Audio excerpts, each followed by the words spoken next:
Good evening. We're happy to have all of you here this evening. We have a situation where Chet McLaughlin, our speaker, is not in the room yet. I hope he's coming. He had a meeting in Des Moines today and was planning to leave Des Moines at 2 o'clock and drive here. So we hope things are going well for him, and we hope he will arrive shortly. Chet McLaughlin works for U.S. EPA Region 7 and has been a long-time person that's involved in environmental affairs and is going to talk on the history of sustainability, and I'm expecting him to be here, and we're expecting him to be able to talk to us tonight. But in the meantime, I will go ahead and say a little bit about this class and what we hope to accomplish this semester. My name is Larry Erickson. I'm professor of chemical engineering. I direct the Center for Hazardous Substance Research, and I'm very interested in sustainability and happy to do what I can to promote sustainability and help sustainability issues move forward. Ben Champion is back here, and he's the Director of Sustainability for Kansas State University, and Ben is going to be our speaker a week from this evening, and so he'll be talking to us at that time. I have passed out a schedule of what we have so far, and I left a couple of open dates with the idea that some of you may have a topic that you are particularly interested in, and if you do have a topic you're particularly interested in, if you want to share that with me, I will try to take that into consideration as I try to fill up the schedule for the rest of the semester. I do this class both live and with a distance education audience, and so we make DVDs of the presentation so that the people who are not able to come to Kansas State University are able to profit from the material that's presented here. And so we have Mike Dixon making the videotapes back there, and that also has the advantage that if for some reason you're ill or unable to come and you want to look and see what happened, and we would hope that you would access the video materials and make your opportunity to get the information in that way. We're happy that so many of you are here this evening. I would say that with respect to the sustainability seminar class, each student is encouraged to develop a project and work on that project, and then report on that project in writing and orally at the end of the semester. And then there's a second assignment to develop a top 10 list of things that we need to do in the world to move towards sustastainability. We will have a dialogue on that topic in the later part of the semester, so you'll have the advantage of being part of that dialogue, but encourage you to start thinking about this. The thing we need to realize is that we need to all work together to make the world sustainable. No one person can do it alone, and there is a lot that needs to be done. We are living in a situation where greenhouse gases are becoming more and more significant. Most of you have probably heard about the polar bears and the fact that their ice is melting, and that that's a concern. And there are other issues with respect to greenhouse gases in terms of the rise of the sea level and the more intense storms that we may have in Kansas and elsewhere. So there are significant greenhouse gas issues that cause us to need to be concerned about sustainability. There is also a situation where I think we're very close to what's called peak oil, where the amount of petroleum that we can recover and sell per year is reaching close to the peak, and we're expecting to have to deal with that. And many of you have probably noticed that the price of gasoline and diesel fuel has gone up during your lifetime. And most recently, in the last couple of years, it's gone up very substantially. So we have a situation where that is one of the factors that we also need to deal with. And so from the standpoint of energy, we need to move away from those energy sources that emit carbon dioxide because of combustion. And so that means the gasoline, diesel fuel, the natural gas that we take out of the ground and burn, and the coal that we take out of the ground and burn. These are fuels that contribute to the greenhouse gas problem. We can take carbon dioxide and try to sequester it. We can make calcium carbonate and various rocks, but we need a lot of calcium in order to do that, so that doesn't work very well. We can perhaps take carbon dioxide and use it for tertiary oil recovery and put it down in reservoirs and deal with it that way. But all of these things have cost associated with them, and so from that standpoint, there's a value of looking at alternate energy opportunities, and wind and solar energy are two forms of energy that can be developed further that do not have as significant a carbon problem associated with them. When the windmill runs or the sun shines, there's no carbon dioxide generated with either of those.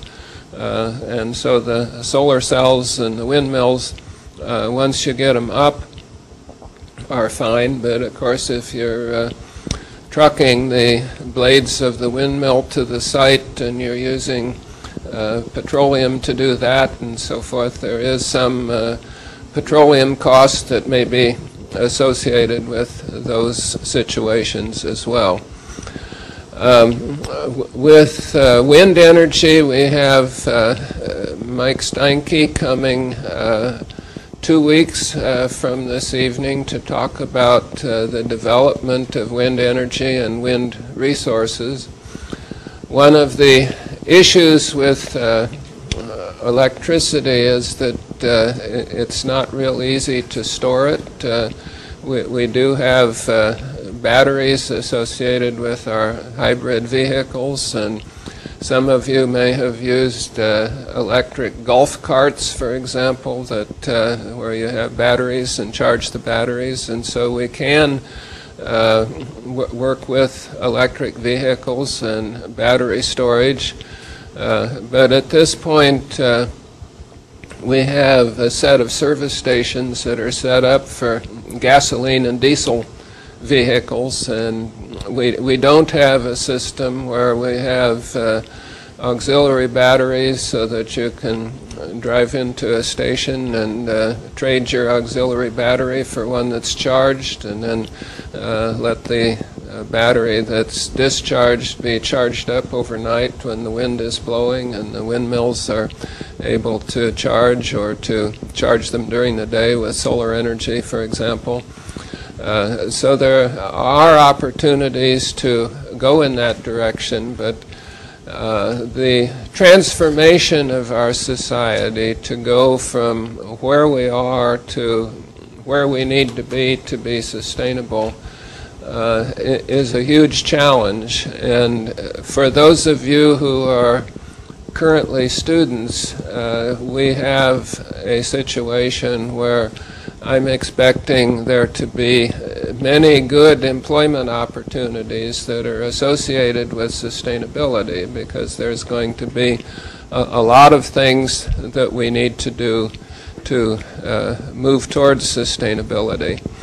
So we have a situation where we are going to be finding opportunities for people in engineering, people in science, people in the social sciences as well, in terms of, I think that as we think about sustainability, we often talk about the triple bottom line, where we have the environmental side of decision making, we have the financial issues, and then we also have the social value.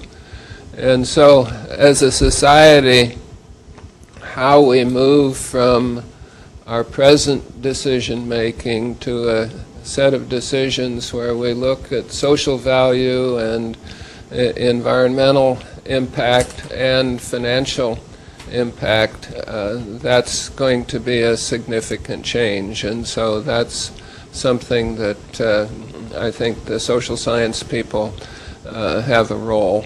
There's also the significant need in order to transform people's thinking.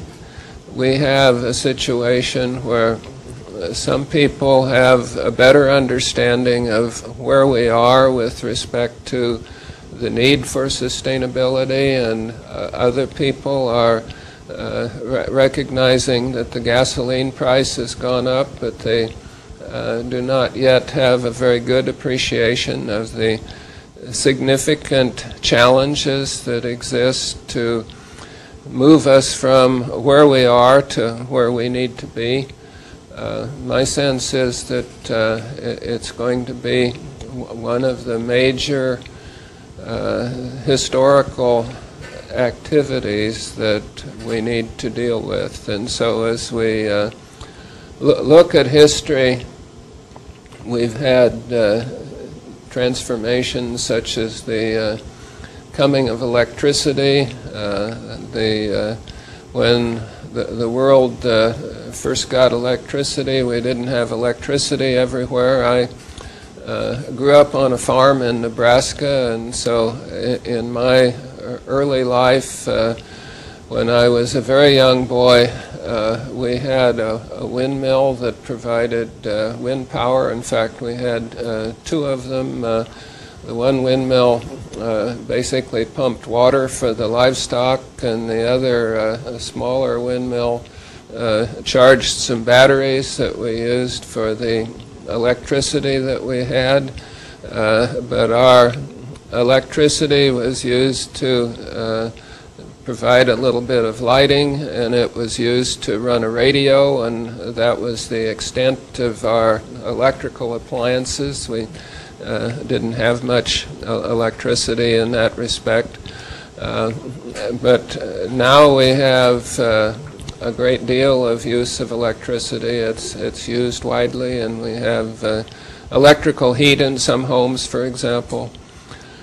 So there are lots of transformations that are taking place, and certainly one of the significant transformations is with respect to buildings and building systems. And how many of you have heard of the LEED, L-E-E-D building? Okay, many of you have. This is a green building standard, and there's silver, gold, and platinum, I think, are the three levels. And the K-State is in the process of planning and building a new leadership studies building, and that may be the first LEED certified building here at Kansas State University. And so we have a situation where K-State is starting to wake up to this and take this into consideration.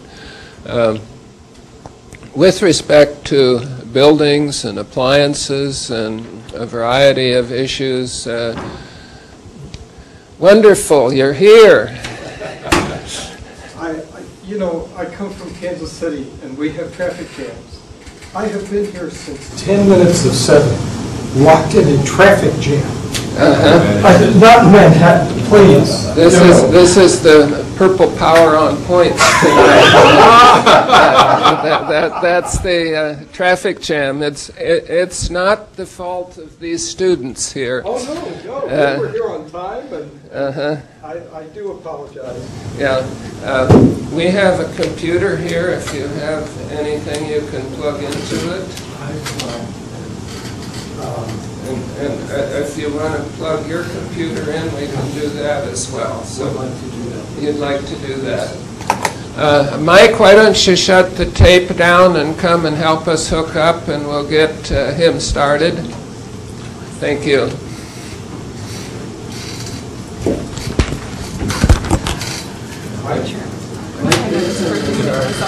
Oh, okay.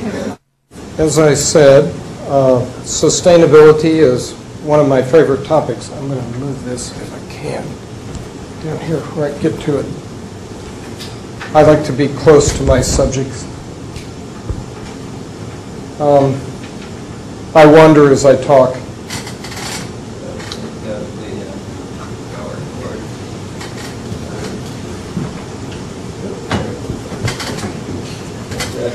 Yeah, that's got it.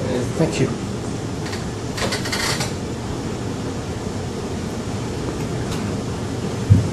See if I can get it to full screen. It's not cooperating. No, come on. There we go. Okay, agenda. And you can see yourself up there. Oh, I don't need that. Okay. Okay, when you talk about sustainability, first of all, I'd like to talk a little bit about the origins of it, where the concept came from, how we got to where we are today. There's a variety of perspectives when you think about sustainability. First of all, the first one to be developed was a business perspective, looking at the three legs of sustainability: economic, social, and environmental factors. And then it branched out. And now we have a completely different body of people looking at sustainability from a community perspective, which is unique as a group of people socially interacting. How do we get sustainability into our communities?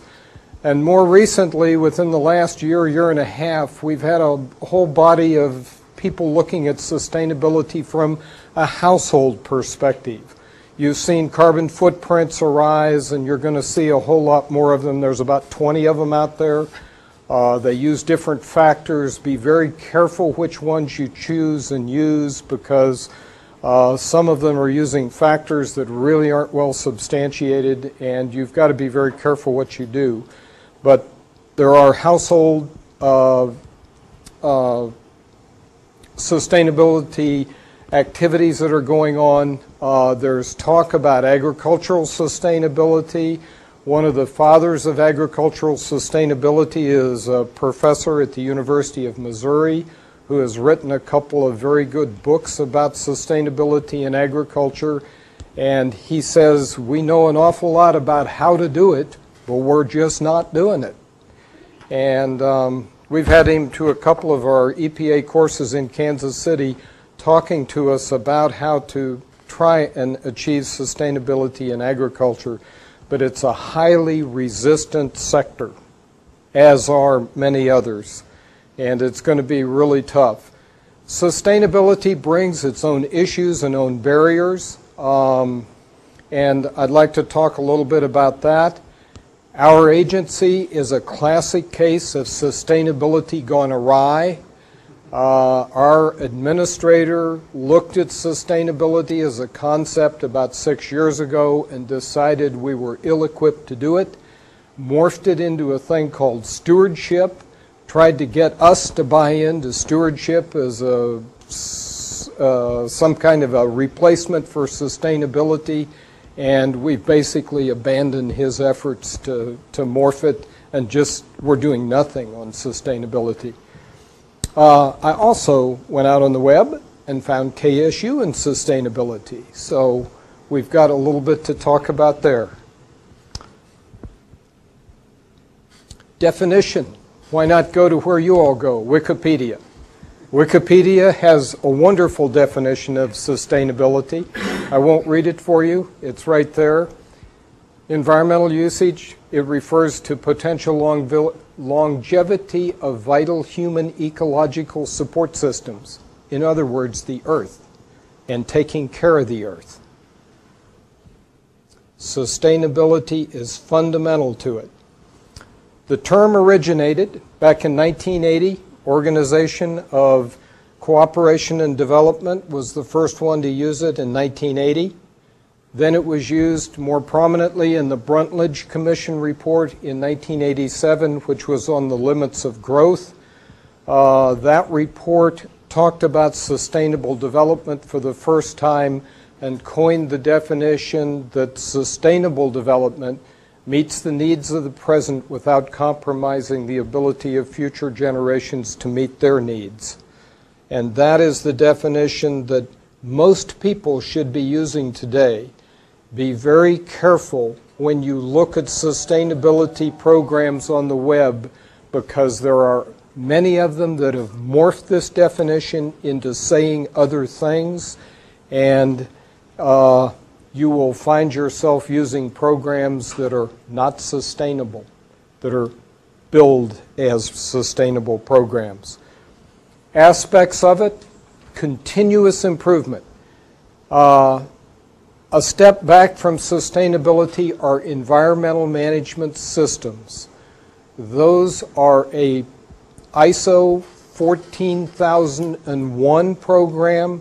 How many people have ever heard of ISO 14001? Very few. There is an international standards organization.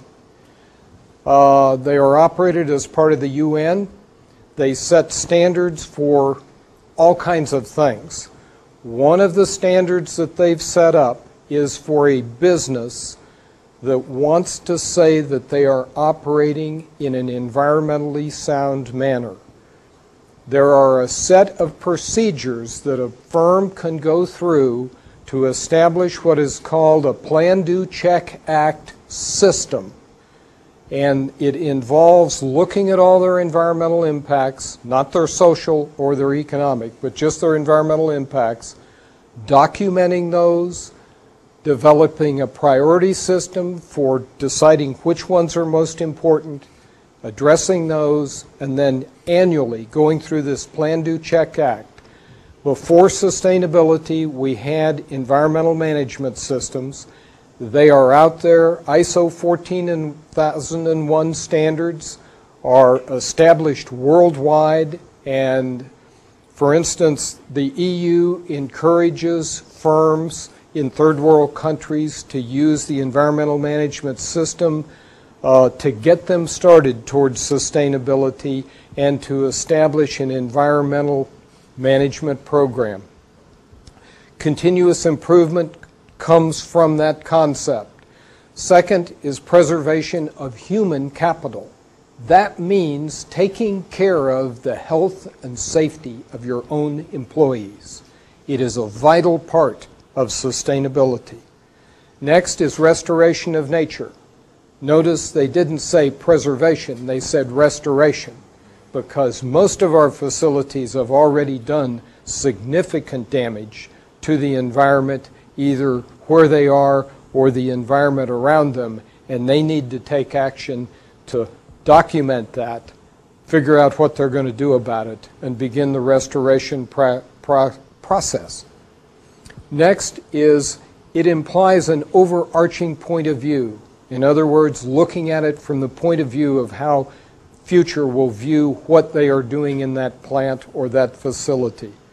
Next, it implies integration of all three of the vital pieces of sustainability: economic, environmental, and social goals. Transparency, another vital piece. Being able to go public with what you are doing for your sustainability program and being able to defend that to your local community, to your workers, to your economic providers. Finally, and this has been added in the past couple of years, good governance. That means you don't give bribes, you don't give special favors to those who are allowing you to operate, like people who issue permissions or permits and things like that. It means operating above the board in everything you do. So how do we apply it? It's been applied in probably 200 or 300 different venues today, and many of them not well thought out or not well done. The ones that have been done the best are sustainable development, developing sustainable business practices for various sectors. Sustainable communities has come on primarily under the guise of an organization called ICLEI, or Sustainable Communities. Sustainable households is one that's just beginning to develop now. Sustainable agriculture. These are just some of the ways that we're applying sustainability today. What is it really all about? It is really about taking care of the planet. It's about making sure that we hand it off to our kids and grandkids in as good a shape as we got it. There are currently, Al Gore put out his movie on greenhouse gases and what they're going to, what is happening. He talked about the science. He didn't talk about the impacts of global warming. There are 5 major trends of global warming that kill us all by 2100. Those 5 are ocean acidification, destruction of the tundra, destruction of the tropics, desertification, in other words, deserts growing and spreading across the face of the earth, and release of the methane from the oceans. All 5 of those are moving at their own pace. I'd like to talk about one of those as a reason for sustainability. Since 1750, the oceans have absorbed half of all the carbon dioxide that's been released by mankind through burning of coal and oil and gas. What happens when you take clean water and add carbonation, CO2? Anybody give a guess? It makes carbonic acid. So if you make carbonic acid, what have you done to that water? It's become more acidic, right? And when it becomes more acidic, it changes the pH, right? Okay, first fact. Pteropods, all the little guys that make shells, mussels, corals, seashells, starfish, all those things that live in the ocean that make shells are the fundamental mechanism that Mother Nature has to get carbon dioxide out of our atmosphere. They combine calcium and magnesium with carbon dioxide and make limestone. You sequester carbon in a tree, it's up here, falls over, 25 years, it's back in the atmosphere, right? Hello? Okay. You make a seashell, it falls to the bottom of the ocean, it's covered by sediment, squeezed, and makes limestone. It's not coming back to bite us. Neither is coal. So the fundamental mechanism that Mother Nature has for getting carbon dioxide out of our atmosphere is seashells, primarily in the ocean. There's a little bit of it that happens on dry land, on freshwater, but 99% of it happens in the ocean. These guys exist between the pHs of about 8.5 and 7.6. At 7.6, they die. Okay? So let's look at what's happening to our oceans. In 1920, the British did a survey of the seas. It was the first actual look at the seas throughout the world, and they found that the pH, average pH of the oceans was about 8.2, which was pretty neat. That's alkaline. Our pteropods do great work, and the oceans were in good shape. In 1970, there was an International Geophysical Year, and we studied the oceans, top to bottom, Arctic to Antarctic. The whole world studied the oceans. Average pH, 8.0. Not too bad. We're still doing okay. 2003, we went back and looked again.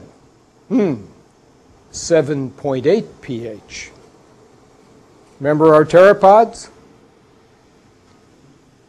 3 months ago, there was an upwelling of deep Pacific water. This is water that shouldn't be affected by what's happening at the surface very often. Came up all along the north coast of North America, from San Diego to Alaska. That water was 7.7 pH, folks, 2008. So between 2003 and 2008, a significant portion of the oceans achieved 7.7 pH. Remember our pteropods? Mr. Feely, the head of the National Oceanics Administration, flew to California. They took samples from British Columbia to San Diego.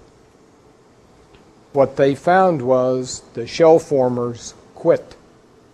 They didn't die, they quit making shells. He grabbed samples, he ran to Congress. Congress said, so what does this mean? We're going to have to give you some more money to study it? And he said, no, folks, we're killing the oceans. Don't you understand? This is the bottom of the food chain, and we're wiping it out. And they said, well, the White House thinks you ought to go tell Fox News this. So the White House sent him over to talk to Fox News, and they made it look like it was his fault that this was happening. And they berated him so badly, he flew home and has made no press interviews, nothing. We have heard nothing from him in 3 months. Folks, we're on the cusp of disaster. And sustainability is how we climb back out. And we've got to use it as a tool. E.O. Wilson, Nobel laureate, biologist, has written, one of his recent books is talking about how much Gaia can support. And he says the absolute upper limit is 7 billion people. We can't support any more than that on this planet. If you look at the lifestyle that the U.S. has, we can't support more than a couple of billion. If you add up the impacts of the number of people on the planet, 6.5 billion, and their lifestyle, we're already headed for some kind of a collapse because the planet cannot support the number of people that we've got. So, we've got to apply sustainability, find balance in everything we do. If we're gonna survive. Now, if we don't want to survive and we want to be greedy and burn all the oil and all the coal and keep going like we are, well, we're going to get what we deserve. You all know from Al Gore and all of the other publicity that's come out that the levels of carbon dioxide is now at about 384 parts per million and growing now with China's addition and with India's addition at the rate of about 3 parts per million per year. And that's just astounding numbers. 2 years ago, it was growing about 2 parts per million. We're now at 3, and we may be looking at 5 by 2012. By 2012, Royal London Society did a survey of creatures. They spent 5 years doing this. Their report came out in June, and what they claim is that 28% of all the creatures that were alive in the 500 years ago have now perished. And their claim is that by 2030, 50% of all the kinds of creatures that are alive on the face of the earth 500 years ago will have perished. And so, to save the oceans, we've got to stop ocean acidity, which means we've got to stop putting out greenhouse gases to preserve humanity. Okay, sustainable businesses. Most business people in the United States are very, very concerned about their sustainable practices. As far back as 1994, the triple bottom line, people, planet, profit, however you want to say it, was coined. It's been used in over 100 books now, talking about sustainability and sustainable principles. The first time it was really ever applied that I've been able to find evidence of was in an eco park that was devised in the mid-90s in the Netherlands. They created the first eco park, and what they did was they only allowed firms to come into this park that could demonstrate that they could either use somebody's waste, use somebody's wastewater, or provide with their wastewater something of value to the other firms that were already in this eco park. And they came up with this concept and screened the people that came into this park and the kinds of businesses, and were able to put together the first industrial park that was basically zero waste and zero water discharge, because somebody used it all for cooling water or whatever, and that was what they wanted to illustrate could happen. In Europe, they have a different system of setting up companies. If you want to get a company, you get what is called a charter. And the charter is essentially a business plan that's approved by the government. And they have a great deal of flexibility what they can require in a charter. In the United States, when you want to set up a business, you go to the Secretary of State of a state, and you get you file your articles of incorporation. They give you a number, and you're off and running. The requirements are you file certain kinds of economic data with the Secretary of State, and with if you're incorporated nationally, with the Securities and Exchange Commission, and those documents only cover your economic activity. They don't cover any other activity. Well, the Europeans looked at this idea of an eco park and said, doggone, the way that we set up our companies, we can expand the concept of reporting by firms by amending their charters to make them report on social factors and economic factors and environmental factors. And we should do that. So they came up with, the Dutch did first, what is called the Eco Management Assessment System, EMAS. And they proposed it for the companies that were chartered in the Netherlands that were doing business outside of the Netherlands. And this included Shell Oil, which is a huge company.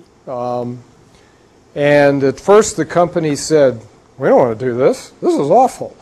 We're going to have to gather statistics on all our emissions and for all of our facilities, all of our emissions and all of our water use and all of the use of materials that we do, and report on it? Are you crazy?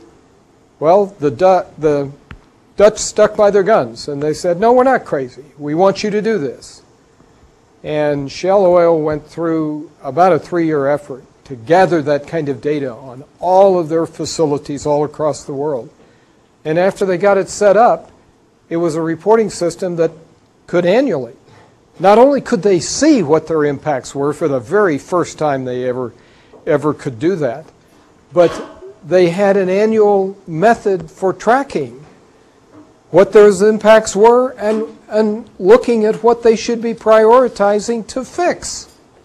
Amazing, amazing.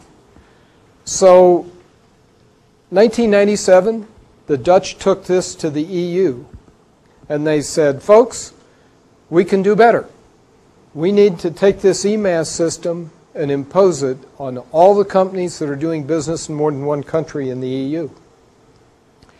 And the EU looked at this system, and they looked at it hard, and they talked to companies about it, and got some companies to do some trial efforts at doing the documentation and the reporting on EMAS. And in 2003, they imposed the EMAS reporting system, which is a sustainability tracking system on all the firms that are doing business in the EU, and it goes into effect this year. They gave people 5 years to get it done. I happen to own stock in BP, and BP screamed bloody murder when this happened. But now BP puts out a 60-page report on their impact on the world, and they're proud of it, and you can go into their website and look at their impact by continent, by country, by county, by facility. You can look at the emissions, you can look at the handling of hazardous materials, you can look at the water use, you can look at all the impacts of all their facilities. And now that they've built this, they wouldn't let it go for anything because it's valuable to them as a management tool. So, EMAS. When the United States companies and the U.S. Chamber of Commerce and the National Association of Manufacturers got wind of this, they immediately ran to the World Trade Organization and said, foul! You can't make us do that. We're not chartered in your country, and by God, we're not going to do that ever, ever, ever, ever. And the World Trade Organization met in 2004 and said, I'm sorry, unless you propose an alternative that's equal in value, you got to do it. And American firms talked about pulling out of Europe and made all kinds of noise. But they went to TELUS Institute. How many of you all have ever heard of TELUS Institute? Oh my gosh. TELUS Institute, a think tank of major proportions in the world. TELUS Institute hires some of the brightest people in the world to do some of the most innovative things that are being done in this country. They are a great place to find out about new and innovative things that are going on in this country, especially when it comes to business. They're kind of a floating consulting firm that takes on tough jobs. Anyway, the National Manufacturing Association hired TELUS to come up with an alternative to the EMAS system. What they came up with was the Global Reporting Initiative, Global Reporting System. If you will go out on the web, you will find all of the factors that are now being used by U.S. companies to develop a sustainability plan and to measure and monitor how they are doing. The Global Reporting Initiative is the United States' answer to EMAS. It includes some social factors, some good governance factors, some, what would you call it, some economics, not much economics. An awful lot of the EMAS environmental requirements are in there. But they're light on the social factors, especially when it comes to worker health and safety, and they don't have anything in there on, for instance, the EMAS system requires a firm to go out and survey their neighbors and ask their neighbors how they're doing. Now that's an interesting question. How many firms in the United States go knocking on their neighbors' doors and say, have we disturbed you recently? I don't know of any, but Under EMAS, you'd have to do that.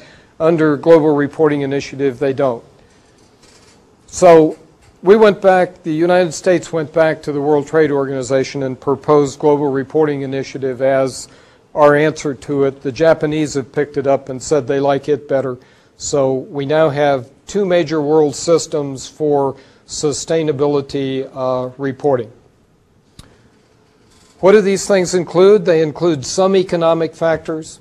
They include a whole host of environmental factors, including all of your emissions, all of your discharges, all of your uses of natural materials, your energy sources, how much energy you use, social factors. There are some health and safety in the United States. When in Europe, health and safety is a very big deal for workers, and all European countries have some form of socialized medicine.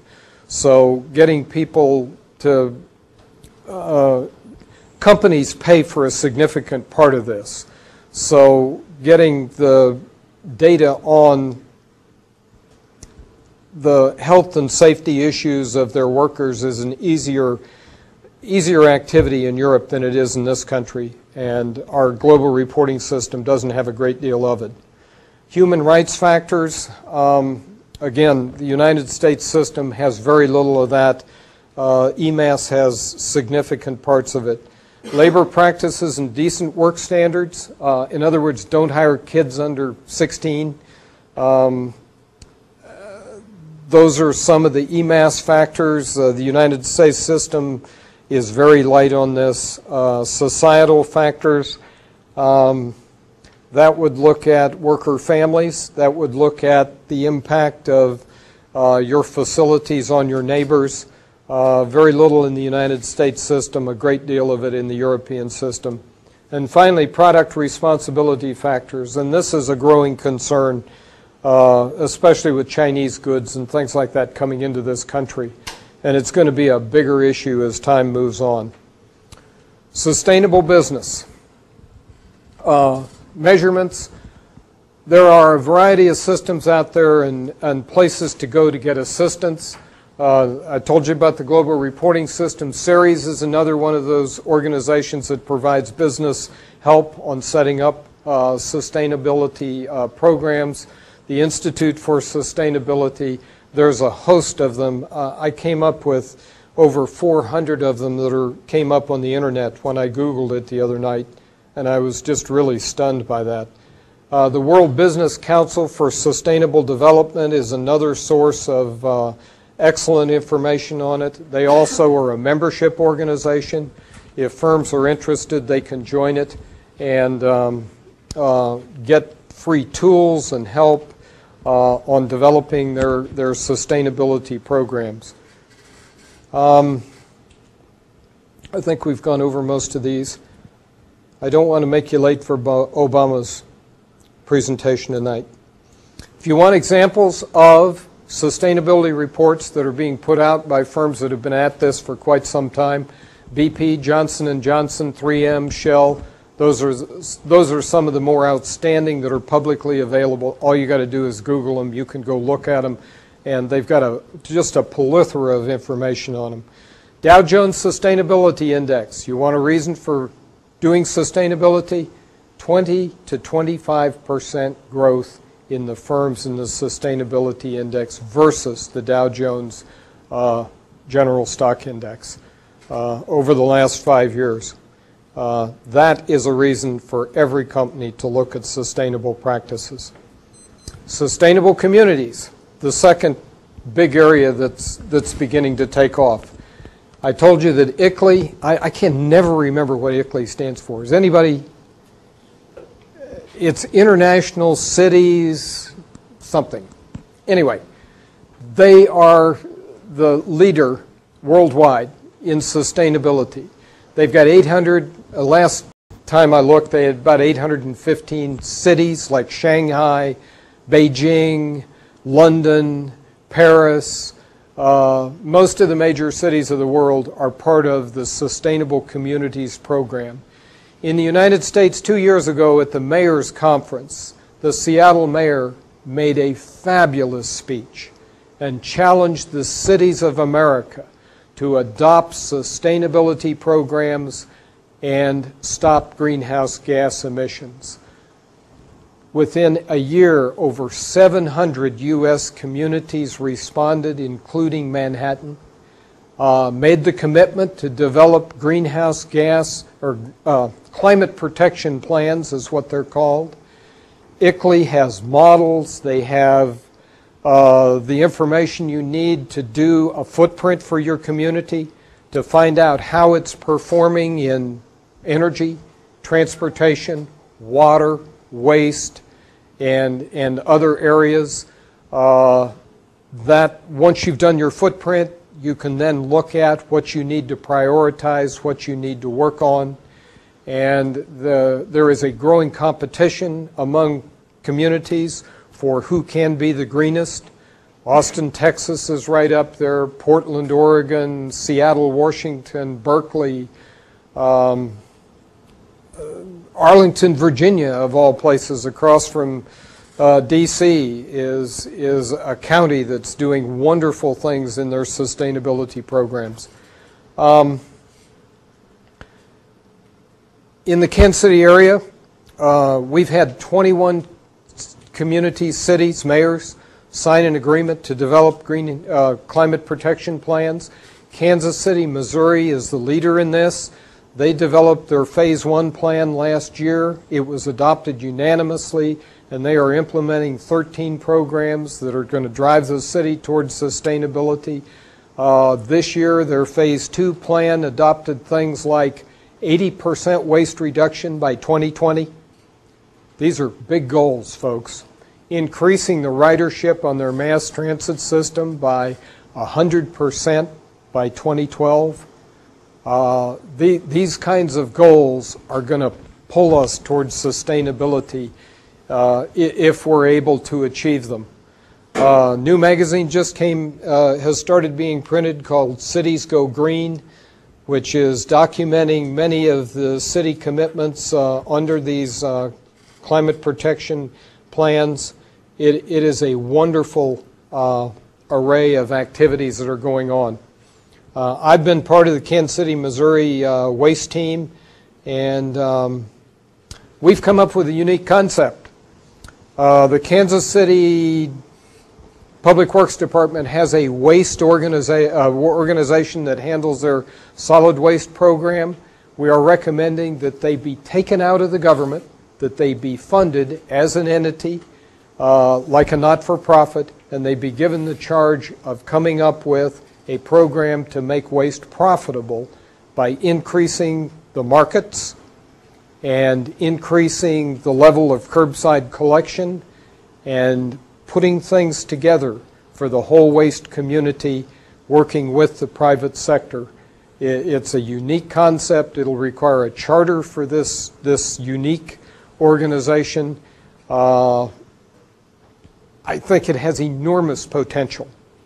It won't have to make a profit, but its profit will come in the greenhouse gas reductions it will achieve, which can be immense in a city like Kansas City. We've got, well, I'm not going to go into that any further.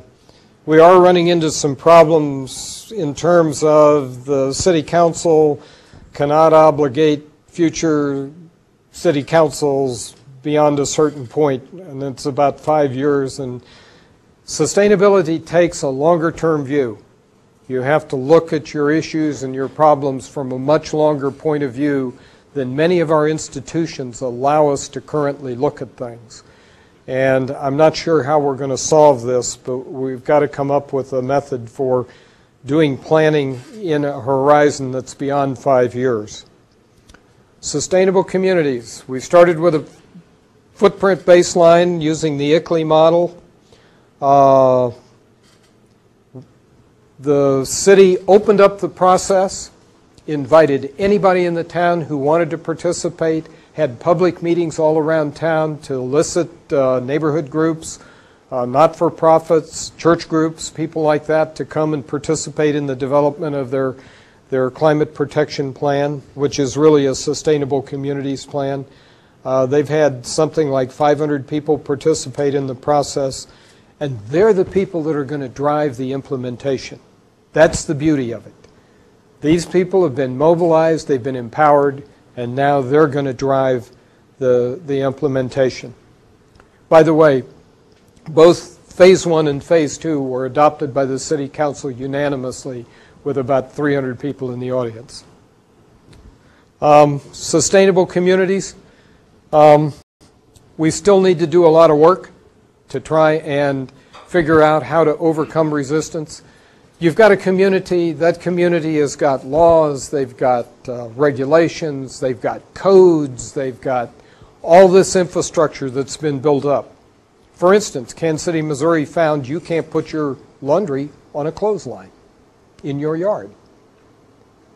Duh. Wait a minute. Mother Nature dries clothes, been drying clothes for ever since mankind came along, through sunlight, right? And through the breeze. Well, somewhere along the line, Kansas City, Missouri banned clotheslines outdoors. Well, we got to turn that around because that's not sustainable. A dryer is not sustainable. Sorry, it's not. Can't do it. So we've got to, and we've got to find ways to change the social norms. The social norms that we have grown up are driven by aestheticists. These are people who like things to look neat. Look at our lawns, for God's sake. Do you realize that lawns are the largest crop grown in America? We not only spend more money on fertilizers and pesticides from our lawns than agriculture does, but we spend our time on our lawns. That's nuts. Sorry, that's not sustainable. Yes, on that note. Yesterday we had a celebration for tornado recovery on campus. Wonderful. Campus-wide ice cream social. Magnificent report. President Weefall spoke and was very excited about the cleanup job that had been performed on campus. Terrific. He said it was the first time probably that any school anywhere has had all of its buildings power washed. Good heavens. Really? 70 buildings power washed. Holy in cow. the span of about a month or 6 weeks' time, something like that. Which, So again, you're the is cleanest about campus in aesthetics. America. Yes, we have the cleanest campus ever, anywhere, Yes. probably in the country. That's fabulous. None of these buildings, most of them anyway, have been power washed since they were built in the 1800s or whatever, certainly by Anderson Hall. And now they have been. I'm very proud of that fact. Very good. Highlighting what you're talking about, though, I wonder how much water we went through processing power wash. How much energy it took, yeah. Soap. Using the generators. It's a tremendous undertaking, absolutely. But Well, once you get... he mentioned not one word about resource use in that talk. So when you get your sustainability plan for the university put together, you'll look at that in the light of energy used and water used, right? And it probably never will happen again. Okay, so sustainable communities. Some of the things they've got to come to grips with is smart growth, how to stop sprawl. And this is every community in America. God, I love that hat. Every community in America is struggling with how to stop sprawl, and it's got to stop. In Europe, they figured out that if they didn't stop sprawl, they weren't going to eat because they were eating up their agricultural land. So they drew these circles around these cities and said, by George, that city's not going to go beyond that limit. You're going to go up, you're going to go down, but you're not going to go beyond it. And at some point, we're going to have to do that in this country. The Chinese are already talking about it, and we're going to have to get with it. Green buildings, an absolute part of any sustainable community. You've got to adopt standards for green buildings. And that's going to mean changing our codes for plumbing, our codes for building practices, our codes for house codes, our codes for electrical. All these codes are going to have to be changed to provide for sustainable practices, because today they don't provide for any of that. They're all based on health and safety issues, and we're going to have to update them and change them so that they include sustainable practices. One of the major issues that this country is going to face in the next 10 years is water. I talked about the 5 things that are happening with global climate change. Well, desertification is here, folks. I don't know whether you know it, but the country of Australia is not only locked in a horrible drought. Perth, Australia, which is on the west coast of Australia, has not seen a rainstorm in 11 years. They have a desalinization plant that is the only thing keeping that community alive. Eastern Australia, in the last 3 years, has seen 20% of their average rainfall. The Darling River, which is the major river in Australia where they grow most of their food, is down to 20% of its base flow. They are shutting their power plants down at night to save cooling water. They have gotten their rice crop, which they normally sell most of it to the Southeast Asian people, failed this year totally. Their wheat crop failed totally. Australia has a farmer committing suicide, sometimes taking his family, sometimes taking his livestock every 12 hours. And they can't stop it because people are losing everything they've got in the agricultural field. And they have no idea when this drought stops. The drought is already hitting the southeast United States. I own land in New Mexico, and I rent it to people to run cattle, and they have told me that the ponds are all dried up. They haven't had any significant rain now for 2 years in northern New Mexico, and other parts of New Mexico are in equally as bad a shape, and this goes all the way to San Diego. Building a bigger and better Las Vegas is nuts. Those people are going to be drinking each other's pee in short order because they are out of water and there is no hope of getting any more. Water is going to be a significant issue in this country. Infrastructure maintenance, that's another thing that that our sustainable communities are going to have to deal with. Now let's talk about households a little bit. If you want a carbon footprint that EPA Region 7 is piloting, I'd be glad to share it with you. Looking at households, it's been fun. We've got a group of people in our agency that are doing it. We looked at Ontario's, California's, our own agency, one that's on our website. Don't use it, please. It's badly out of date. It was written during the Clinton administration, hadn't been updated. Several states have versions. Massachusetts has got one out that's interesting. But remember, when you have a household carbon footprint, you've got to tailor it for your community. Massachusetts, we looked at theirs, but theirs is premised on 11 cents per kilowatt energy and things like that. Fuel oil doesn't apply here. We don't use fuel oil. We don't have 11 cents per kilowatt energy. So you've got to take these carbon footprints if you're going to use them for your community, and you've got to tailor them for your community. It's easy to do, but it's just something you need to do. Currently, they cover home energy use, electricity, gas, fuel oil, propane. They cover transportation, automobiles, planes, boats, mowers. They cover water use. They cover waste production and whether you recycle or not. I realize that's not everybody's complete carbon footprint. Food is another element that we've got to add, and there are several others. The kinds of appliances you've got is another area we've got to work on, and we're working on it. From EPA's 125 people that have done it, household energy is our biggest carbon dioxide contributor. About 33, average house is using about 30, or emitting about 33,000 tons of carbon dioxide per year. That's a lot of carbon dioxide, folks.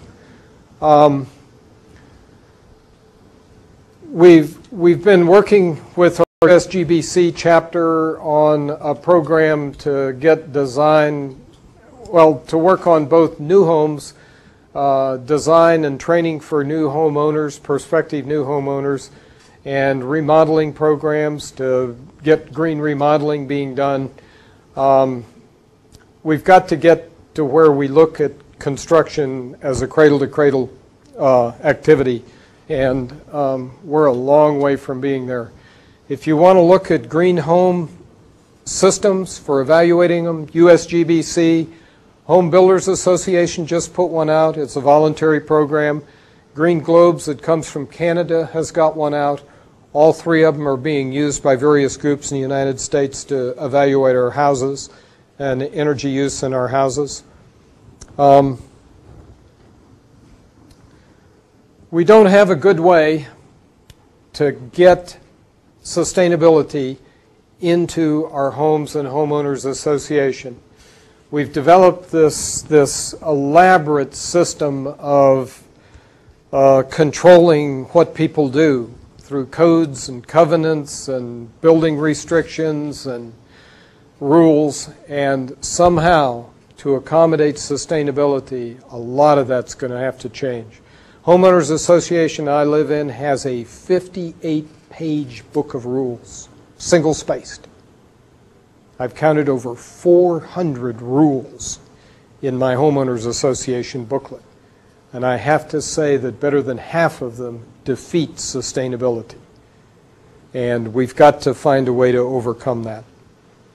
For instance, wood shingle roofs. They were banned in almost all cities in the United States because they were a fire hazard. It took us 22 years to get Kansas City to ban wood shingle roofs.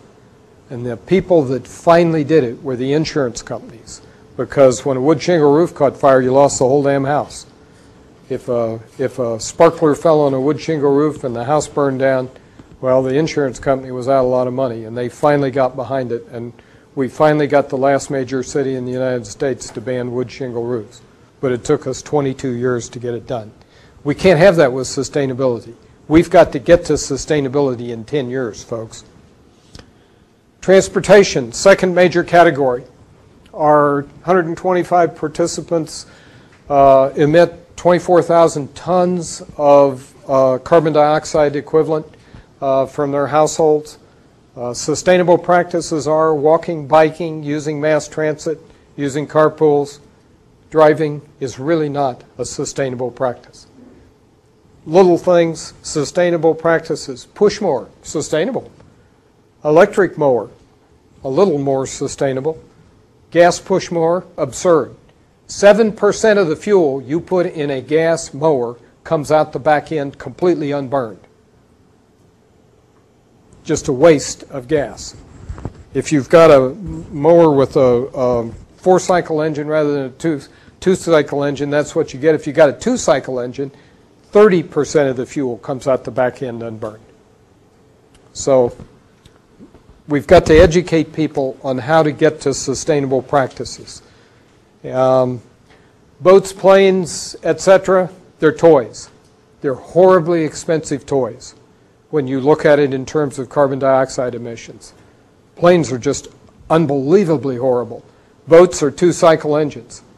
My son-in-law has a boat that uses 5 gallons an hour, and it's a 2-cycle engine. So of those 5 gallons he burns in an hour, over 7% of it, or what? Gosh, I am tired. 0.35 gallons of gasoline comes out the back end into the lake. Sorry, not sustainable. Sustainable households. Water, average water use produces 6,000 tons of carbon dioxide emissions per year. or no, waste. We're talking about waste now. That is with a significant amount of recycling that our staff does.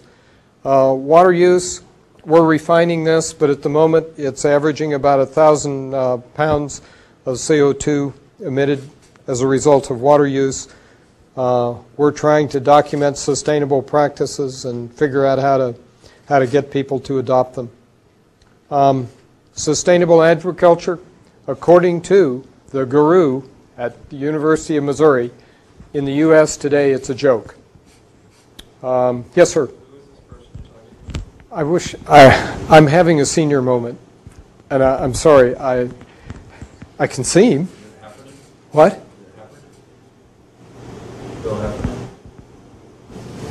Yes. Yes, it is. And he has published 2 books, and he is mightily disappointed in what is happening in terms of adoption of practices like no-till. You all probably don't realize this, but the largest single contributor of nitric oxides, which is 100 times the greenhouse gas that carbon dioxide is, the largest contributor in the country is tilled ground. The farmers insist on tilling the ground and releasing all this nitrogen, nitric oxides, so they can take ammonia and put it back on the ground to put the nitrogen back in the ground. If they would go to no-till, they could save up to 1/3 of their nitrogen application. They could save the gasoline and the time that they use to till, and they would merely have to change equipment because the no-till planting equipment is different, and they might have to apply more pesticides to keep the weeds down. There is no reason not to do no-till, but we don't do it. And no-till has the added attraction of dumping the carbon that's in the atmosphere by exposing it to the surface where it can be oxidized and released. It adds the insult of adding carbon dioxide to our atmosphere in significant quantities. Forest preservation, not happening in this country. There is some hope there because the U.S., the Climate Exchange in Chicago is now offering to pay people to either replant or to grow trees on their property. They'll give them carbon credits and pay them to do such. And they are also working on a plan for doing carbon credits for farmers that do no-till. So they'll actually even get paid for doing no-till. Okay. We have to find ways to incentivize sustainable practices. The over-application of pesticides and fertilizers are contributing immensely to problems like dead zones, hypoxia in the Gulf of Mexico. I talked about the overuse of soil, or tillage of soil causes us to use more water. We can't do that. Enough said. Sustainability issues. Where are we going? What do we need to be working on? We need additional measurement criteria. Businesses have done a good job of documenting theirs. We're just beginning to develop measurement criteria for community actions, things of that nature, and we need a lot of research in this area. We need more of a systems approach to sustainability. We need a definition of natural capital. One of the reasons why everything is out of balance in the world is because we don't have any way to account for the economic value of the services that nature provides. That is everything from sequestering carbon to providing us oxygen through the trees and plants to accounting for the commons. We've got to come up with some system that fairly allocates natural capital and allows us to account for it so that we can get things back in balance. And we need a common understanding. Yes, sir. What about natural capitalism? Yes, sir. They did an economic study, like the services that the earth provides. Right. But it has not been accepted by the economists so that it can be adopted in any kind of a formal system that we can utilize yet. The economists have got to buy it. They've got to set it up, and then it's got to become part of the economic reports that are done by business, by government. So they set a framework, right? We got to fill it out and use it. And we're not doing that yet, right? At least to my knowledge. Is anybody doing it? Not in any significant way. I didn't think so. Even the Europeans haven't tackled this. They've talked about it. But the common understanding has to come from schools like this. You have to teach people that it's important to do sustainability. You have to spread the word because you're the people who have the knowledge. Entrenched interests are going to oppose you. The coal, oil, and gas companies are not sustainable. Our utilities that use those things are not sustainable. We're killing the oceans. We've got to get to the hydrogen economy, and we have to get there in 10 years, folks.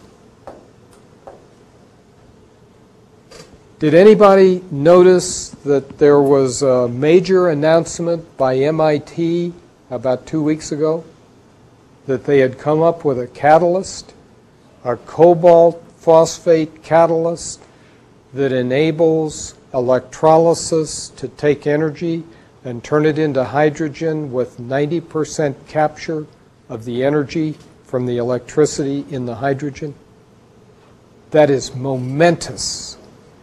Electrolysis in the past has always been right at 20 to 25% effective in transmitting, in producing an energy source from electricity that was could be moved around and used in a different framework. What they did at MIT was truly remarkable. If we can recover, when does the wind blow best? 2 a.m. in the morning. Do we need energy at 2 a.m.? If you got a wind tower and you got wind blowing at 2 a.m. in the morning, why not run it through a tank of water? With this new system, you can recover energy, hydrogen energy, equivalent to 90% of the energy you just ran through it. That's a significant improvement in what we're doing.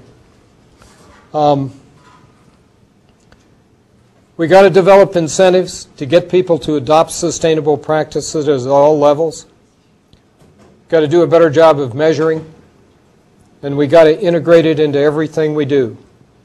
We've talked about barriers, recognizing the commons. EPA's contribution, I don't want to go to that. The things we hope that our agency will do in the very near future under a new administration will be develop an X Prize. The most significant invention of the 21st century is how to get carbon dioxide out of the atmosphere and into some form that we can stash it away and it won't continue to warm the planet and poison the oceans. That invention, we need an X Prize, and it needs to be in the neighborhood of $100 million or so. EPA needs to do a lot of things in terms of recognizing sustainability and producing research that will allow us to make it the norms for our society. Okay, K-State. I found the college sustainability report card, of all things, put together by the College Endowment Institute. Has anybody seen this? Uh-oh, Larry has. I couldn't resist putting this up because this, not that I agree with it, but, and you've taken major steps to change this. But for last year, the things that they evaluated, the universities that participated, and there's only about 50, were administration, planning and student involvement, things like that, how you handle climate and energy uses, food and recycling, green buildings, transportation, endowment, transparency, investment priorities, and there's one other that fell off, but we'll get to it.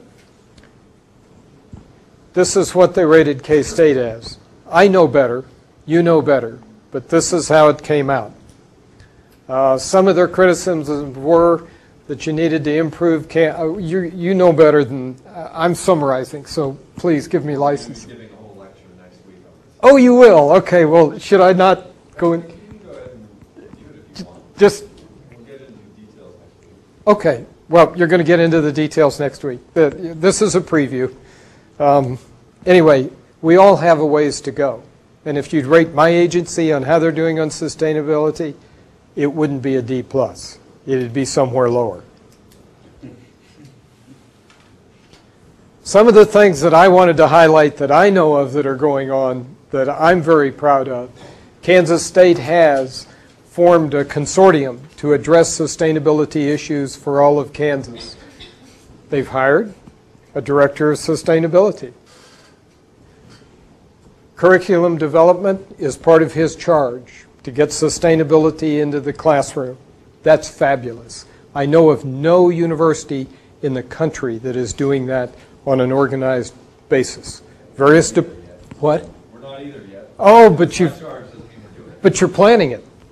That's a great step forward. Sustainable facilities, you've adopted a LEED standard, I believe, for new buildings.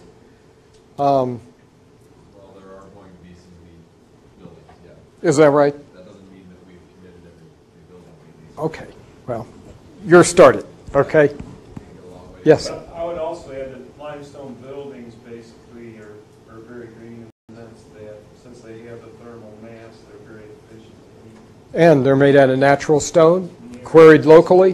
Right on. So I mean, they're environmentally, really, our buildings are quite. That's good. Got to keep it up, right? Encourage research on mechanisms to enhance sustainable practices. That's going to flow out of CS. It's going to flow out of the things that you're doing. Network with other institutions. I think we can all do a better job of that. Kansas State at the moment is being a leader, and that's wonderful. That's great. Involve the students. That's happening too. And I'm very, very proud of K-State and all you're doing to further sustainability, and thank you for the opportunity to be here today.